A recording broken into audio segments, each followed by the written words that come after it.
welcome to H360 Health Talk. We're here today to bring you a very special series to our community, and one that I'm most honored to be a part of. We're going to be interviewing several incredible individuals associated with the Ray Pfeifer Foundation, which is a charitable organization that helps 9/11 first responders with medical needs which are not covered by insurance.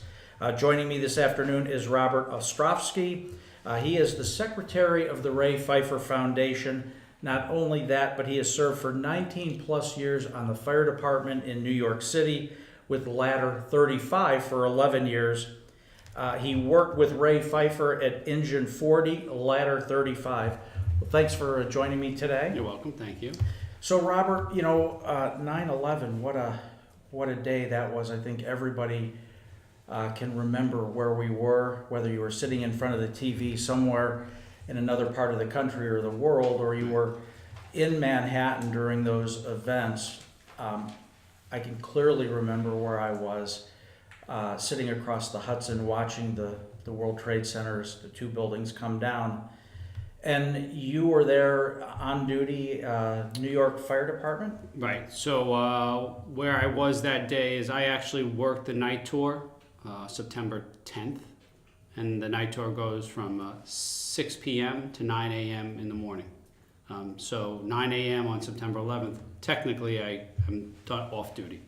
However, the gentleman that was coming in to relieve me got there early that day. So it's man for man in New York City. So if he comes in early, I could leave early. So that day I happened to leave early.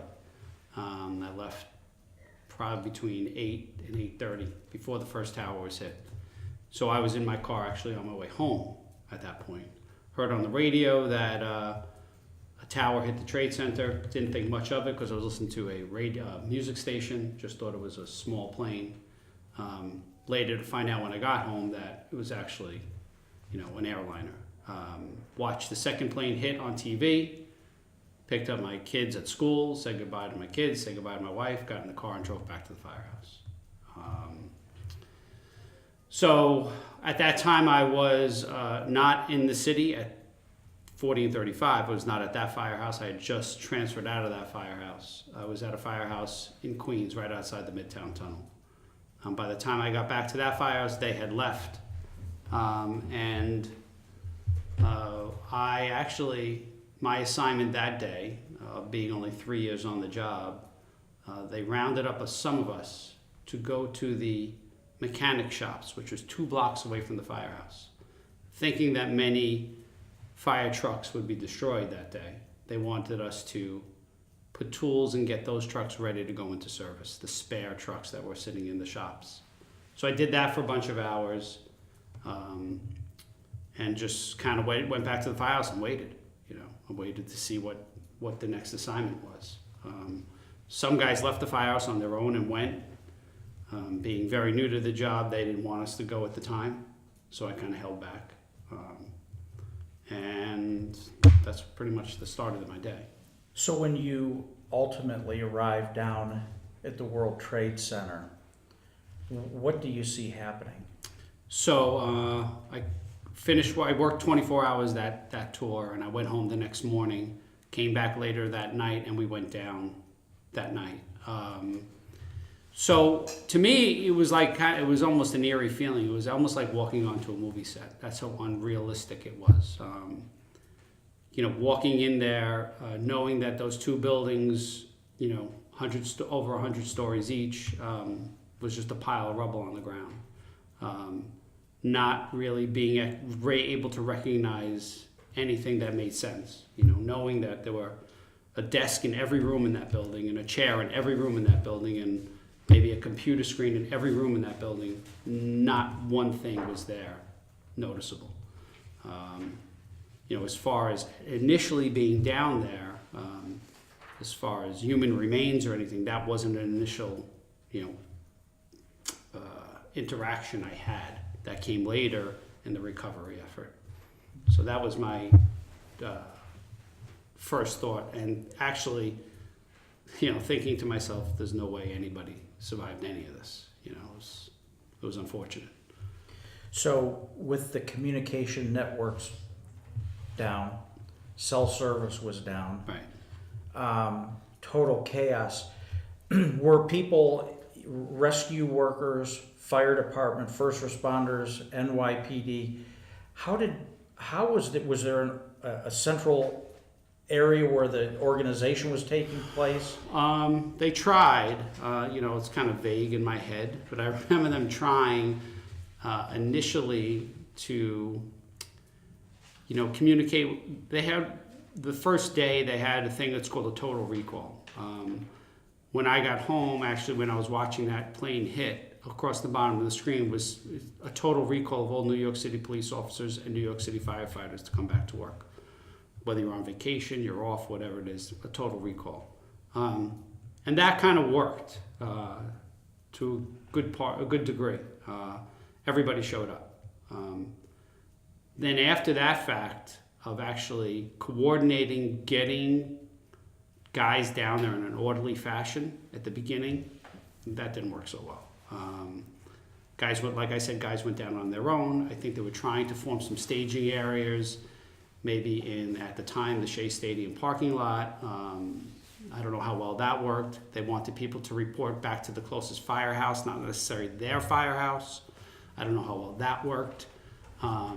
I know guys were just going into the closest firehouse, grabbing gear and going down there. So initially I don't think it was so coordinated. As time went on, they got a handle on it, and it became very, very coordinated. So after a period of time, when things maybe settled down just a little bit, now we've got to go in and we've got to really, right, there's the rescue part. Right. And then there's the next phase of, really going through everything, Right. trying to find survivors, trying to find people that had perished in the Trade Center. Right. What was your role in that? Well, so at the beginning, what was involved was you work 24 hours on, 24 hours off, 24 hours on, 24 hours off. Sometimes when you work those 24 hours on, you would actually work at the firehouse.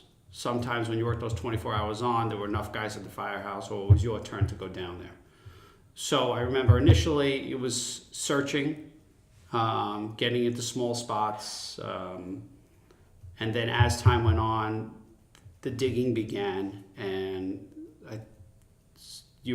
most people were assigned to be a spotter. So basically you watched the machines dig, and if you saw anything that resembled human remains, you would ask the machine to stop, and then you would actually sift through it with hand tools. Eventually it got to the point where they didn't need as many guys down there. Don't forget there's 10,000 New York City firemen. They didn't need 5,000 guys down there. So what they did was they asked for volunteers to go down at a month at a time. So instead of you going to the firehouse for that month, you would report down there.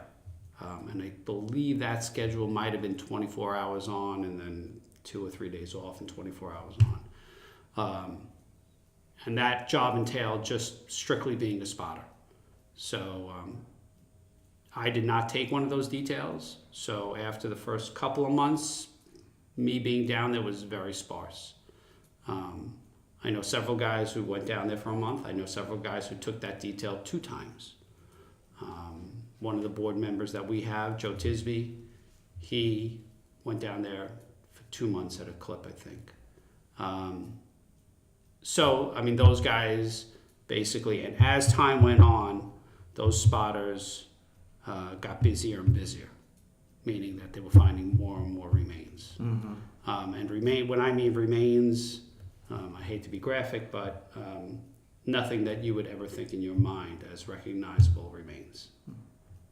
Now, Robert, many people that I've talked to that were down there, first responders, people working the recovery missions, mentioned to me that there were individuals that stood out in their mind that seemed to do superhuman things, whether it be coordinating people or whatever it happened to be.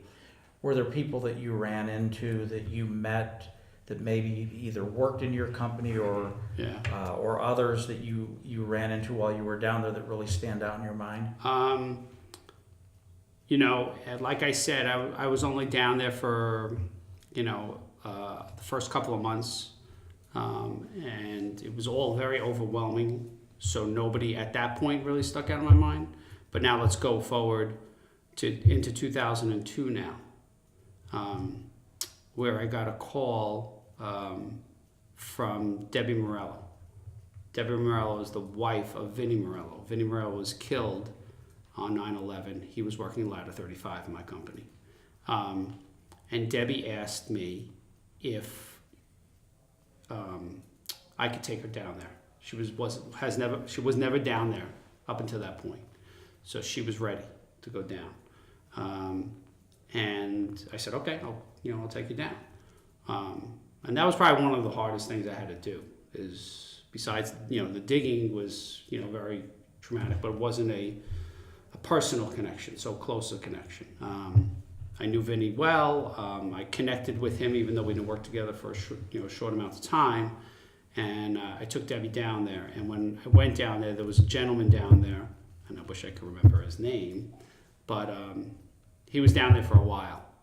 And he just made it so much easier for me and for Debbie, and basically escorted us around the whole site, steering us in the right direction as to where we should go, what she should see, what she shouldn't see. Mm-hmm. So yeah, there were people down there doing the right thing, and that one day stands out in my mind. It was emotional but very rewarding. And Robert, tell me a little about your role as the secretary of the Ray Pfeifer Foundation. How did you get involved in the foundation? Tell me a little about the foundation, its mission, what we're raising money for. Right. So I work with Ray, and at some points, Ray was kind of larger than life character, and Ray, sometimes he was a difficult guy to deal with, but he got things done, and he helped a lot of people. And he helped me at one point in my career. I needed some help, and he helped me. And Ray wasn't looking for anything back. He was just looking to help people. That's pretty much was Ray's style. And everybody knew Ray. Ray left the firehouse, I don't know what year. He moved on in 2003 or something like that. Took an offline position, but still was a firefighter. But kept in touch with the firehouse, kept in touch with the guys, kept helping guys in the firehouse. And when Ray passed, typically what happens in the New York City Fire Department, it's a tradition. When a firefighter passes, line of duty, meaning he was killed as a result of an injury sustained line of duty, there's a t-shirt that's created in his honor, and pretty much everybody on the fire department buys that t-shirt, and all the proceeds from that t-shirt goes to usually the family, to help the family. 9/11 related deaths now are considered line of duty, because they say it's related to the trade center, so they say that gentleman died as a result of a trade center illness. So now there's also trade center related death line of duty shirts. So the guys in the firehouse in 35 and 40 engine decided to make a shirt. Craig Paupst went to Ray's family and said, what would you like to do with the proceeds? And they said, we do not need the money, put it to good use. So Craig Paupst, who's the president of the Ray Pfeifer Foundation, said, I'd like to start this foundation with the money. And that's how it kind of got started. At the time, I had left that firehouse probably 5 years prior, moved on to another firehouse in Queens, and Craig reached out to me and said, you want to be on the board? I said, sure. I didn't know what I was getting myself into. But basically what we do is, like you said before, is we found a niche to help people who were sick, first responders who were sick with 9/11 related illnesses. Ray played a big part in getting the Zadroga bill reenacted and passed again in Congress.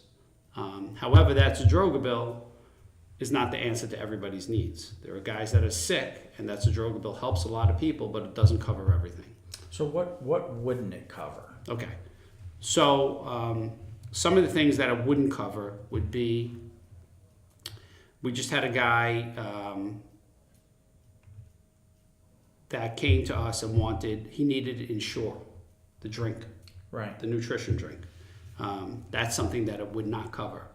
Not that it's a terribly expensive thing, but that's something that kind of falls under the radar. So that's not covered by the bill. So we ordered him a month's supply of Ensure. Now that's a little thing.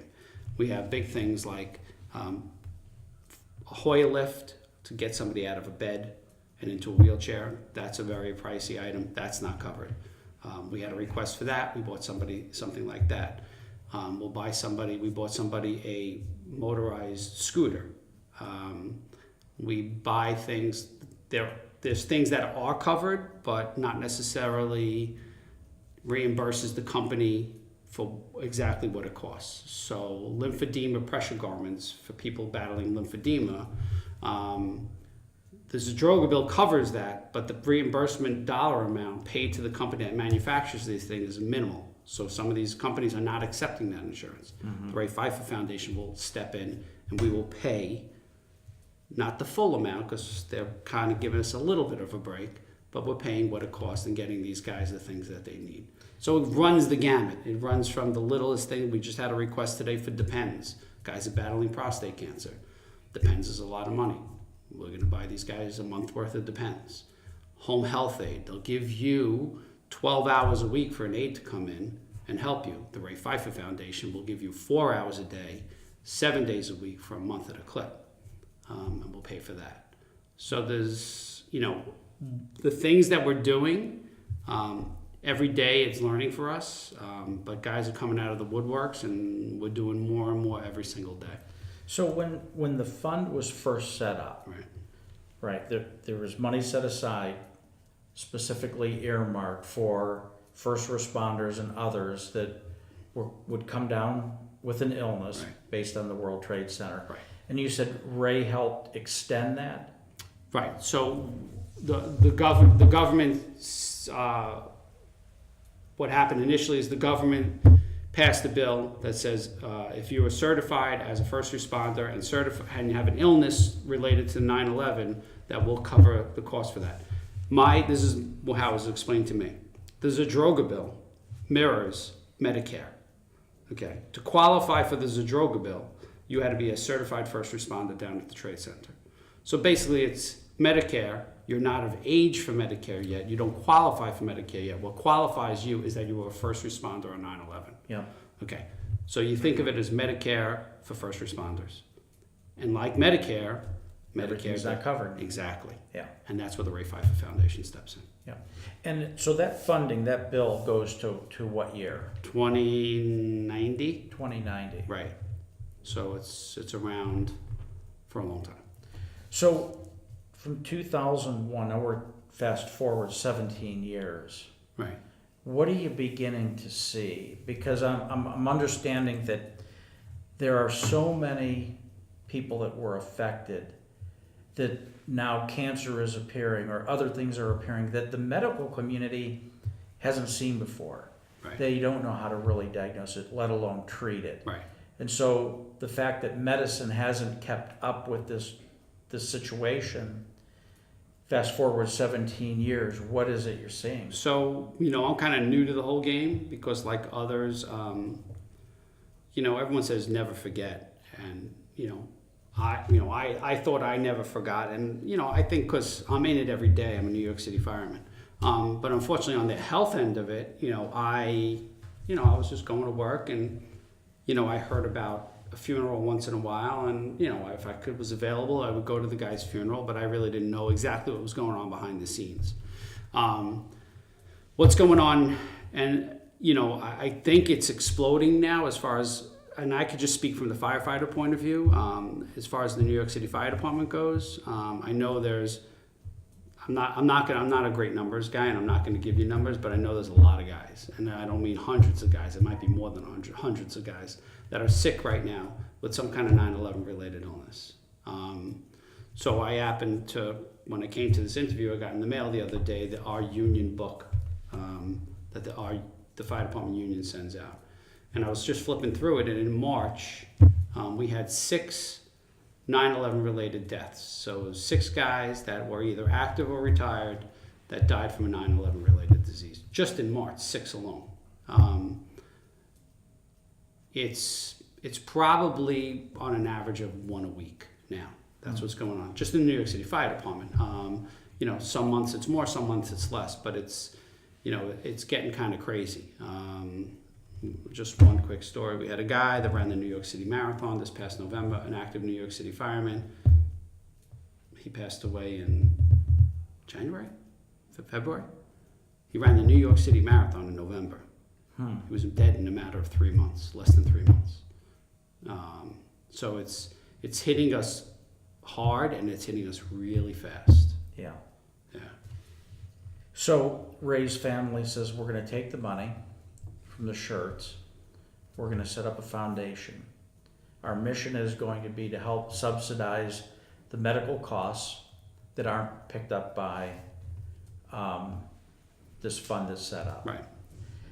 Where is the foundation in its evolution? What kinds of things are we doing to continue to, raise money? Right. Because the way I see it, and from what I understand, things like mesothelioma, right, which kind of take 18 plus years to even present, we're not even scratching the surface yet. And you tell me that you get a newsletter and 6 people in a month pass away, and it's coming fast and it's coming at us hard. Right. What are we doing to raise the money? So the Ray Pfeifer Foundation, well, like I said, the way we got started was T-shirts, selling T-shirts. T-shirts is a good way to get your name out there, but it's a lot of work selling T-shirts. And the return on T-shirts is good, but it's not great. And we need great, not good. We need great. But fortunately, Ray Pfeiffer's name is larger than life. So I think it's a combination of Ray Pfeiffer's name, and then when people hear what we're doing and how we're doing it, some people are falling over backwards to help us. So we have to ride the wave right now, as strong and as hard as we can. So we have organizations out there and other charitable organizations out there that raise money, that give money to other organizations. And that's what's been coming our way. We have the New York City Stair Climb that actually another New York City fireman runs July 1st. He chooses a charity where all that money goes. He chose us this year. I think last year the New York City Stair Climb raised $80,000. So we're hoping it does that good this year. We're doing a lot of things. We have a golf outing on June 11th. And that golf outing that's going on was kind of resurrected, I guess is a good word, after Ray's passing. Because after 9/11, our UFA, our union, started a golf outing. And Ray was a part of that, along with one of our board members, Lori Berlin. And they did that together for 5 years after 9/11. And that golf outing raised a ton of money. So we're keeping our fingers crossed, keeping the tradition alive, and hopefully on June 11th we raise a ton of money. We're learning as we go with this whole foundation. We're working very hard. I mean, it's nonstop. I mean, I'm on the train coming here today. I got a phone call to go talk to the Columbia Association, which is a fire department association, on next week or something like that. So I'm available, I'll go. We'll keep going until we don't get invited anywhere anymore, hopefully, and that won't happen. So how do people find you if they need help? How do people know that your foundation is out there and the mission and how they can connect with you? Okay, well, if you have my card, you can text me or call me. Okay, but I'm not going to give that number to you now because it's nonstop. RayPfeiferFoundation.org. Okay, that's we have a pretty extensive website. Kind of lets us know about all the events that's going on.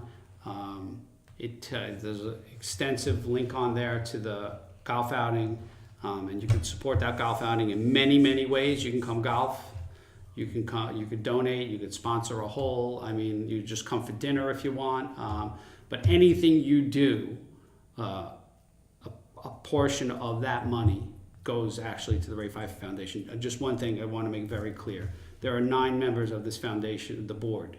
Not one of us takes a dime from this. It's all charitable organizations. So 100% of your donation or your contribution to the Ray Pfeifer Foundation goes to the guys, buys a guy a case of Ensure, buys a guy a case of Depends. I mean, it sounds, it's not glamorous, but you know what? The guys need it. It helps. It helps. The lift. It helps. I mean, you know, we just got back from Indianapolis on Sunday morning, and I was mowing my lawn Monday. Monday. And I got a text message from the guy who got the 3 cases of Ensure, just thanking me and how happy he was and what a great thing. You know, like, we work hard. Ray Pfeifer Foundation works hard. The guys work hard, but just little things like that make it just, you know what, that's why I'm doing this, you know, so. Well, Robert, thank you very much for joining Thank us, you. and best of luck on the golf outing. Thank you very much.